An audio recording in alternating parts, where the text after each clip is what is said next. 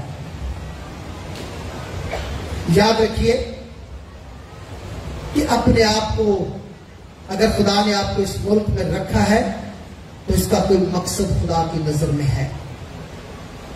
آپ یہاں پر آتے ہیں، اس کا مقصد خدا کے پاس ہے۔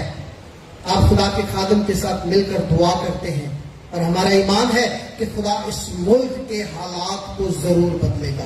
خدا اس ملک میں مسیحیوں کے لیے حالات کو بہتر کرے گا۔ یقیناً ہمارے لیے پریشانی ہے، یقیناً ہمارے لیے دکھ ہے، لیکن یاد رکھیں خدا کے کلام فرماتا ہے اپنی ساری فکریں مجھ پر ڈال دو کیونکہ مجھے تمہاری فکر ہے۔ خدا کو ہماری فکر ہے، خدا کو ہماری فکر ہے۔ جب وہ، اور کلام میں لکھا ہے کہ تم فکر کر کے کیا کر سکتے ہو؟ اپنا ایک سفید بال کالا نہیں کر سکتے فکر کر کے، رنگ لا کے پاوے کر لو، اور جتنی مرضی فکر کر لے کچھ نہیں کر سکتے۔ ہاں اگر کچھ کر سکتا ہے تو وہ میرا اور آپ کا خدا ہے، اگر کچھ کر سکتا ہے تو وہ میرا اور خدا آپ کے لیے کرتا ہے۔ سو میرے عزیزو یاد رکھیے، اس سوچ کو بدلنے کی کوشش کریں۔ خدا یسوع مسیح نے اپنے شاگردوں کو جو کہ تم کیسی روح کے ہو، اس کے پس سے پردہ وہ ان سے کہنا چاہ رہا تھا تم نے 3 سال مجھ سے تربیت حاصل کی ہے، تم نے ایسی تربیت پائی ہے، تم 3 سال میرے ساتھ رہے ہو، کیا تم نے ایسا رویہ دیکھا ہے میرا؟ تم 3 سال میرے ساتھ رہے ہو، کیا تم نے یہ سوچ اپنائی ہے میری؟ اور آپ جو عرصہ دراز سے، اور کئی لوگ بچپن سے لے کر بڑھاپے تک خدا کے کلام کو پڑھتے ہیں، سنتے ہیں، سمجھتے ہیں، قبول کرتے ہیں اور خدا کے کلام پر عمل کرنے کی کوشش کرتے ہیں، لیکن آج ان دنیاوی مشکلات کو، ان ایذا رسانی کے دور میں سے گزرتے ہوئے اپنے ایمان سے کیوں متنزل ہو جاتے ہیں؟ یاد رکھیے، دعا کریں، اور دعا دنیا کا سب سے بڑا اور عظیم ترین ہتھیار ہے۔ وہ کام خدا کا خادم کہتا ہے، قادیانی صاحب اکثر کہتے ہیں، وہ کام جو دعا سے نہیں ہو سکتے، وہ تالے جو دعا سے نہیں کھل سکتے، وہ روزے سے کھل جاتے ہیں۔ آپ دعا کریں، آپ روزہ رکھیں، آپ روئیں، آپ گریہ جاری کریں، جو کام ہمیں کرنا چاہیے۔ اور میرا ایمان ہے کہ خدا نہ صرف حالات کو بدلے گا بلکہ خدا ہمیں برکت بنائے گا۔ خدا آج کے کلام کے وسیلہ سے آپ سبوں کو برکت بخشے، آمین۔ اپنے سروں کو جھکائیں گے اور دعا کریں۔ ہاللیلویا، ہاللیلویا۔ خدا قادر مطلق خدا، ہم تیری شکر گزاری کرتے ہیں تیرے بڑے فضل کے لیے، تیرے رحم کے لیے، اور ان خوبصورت الفاظ کے لیے جو تو نے پورے سال کے لیے اپنے کلام مقدس میں ہمارے لیے رکھ چھوڑے ہیں۔ ڈر مت اور خوف مت کھا۔ قادر مطلق خدا، ہم تیری منت کیا چاہتے ہیں، اس ڈر کو، اس خوف کو ہمارے دلوں سے، ہمارے ذہنوں سے، ہماری سوچوں سے نکال۔ قادر مطلق خدا، ہم تیرے سامنے روتے ہیں، گڑ گڑاتے ہیں، منت کرتے ہیں، ہمارے ملک کے حالات کو تبدیل فرما، مسیحیوں کے حالات کو تبدیل فرما، مسیحیوں پر ظلم و ستم کے حالات کو تبدیل فرما۔ ارے قادر مطلق خدا، ہم تیری منت کرتے ہیں کہ تیرے لوگ برکت پائیں، تیرے لوگ بحالی پائیں، تیرے لوگ ذہنی طور پر بحال ہو جائیں، ذہنی طور پر بحال ہو جائیں، گھریلو طور پر بحال ہو جائیں۔ خدا دعا کرنے کے لیے تیار کر، خدا ہم اس بات کے لیے تیار کر کہ ہم جان لیں کہ تو بدلہ لیتا ہے اور تیرا ہی کام ہے۔ خدا یسوع مسیح کے نام کے وسیلہ سے آمین۔ You are watching Mukashfa TV.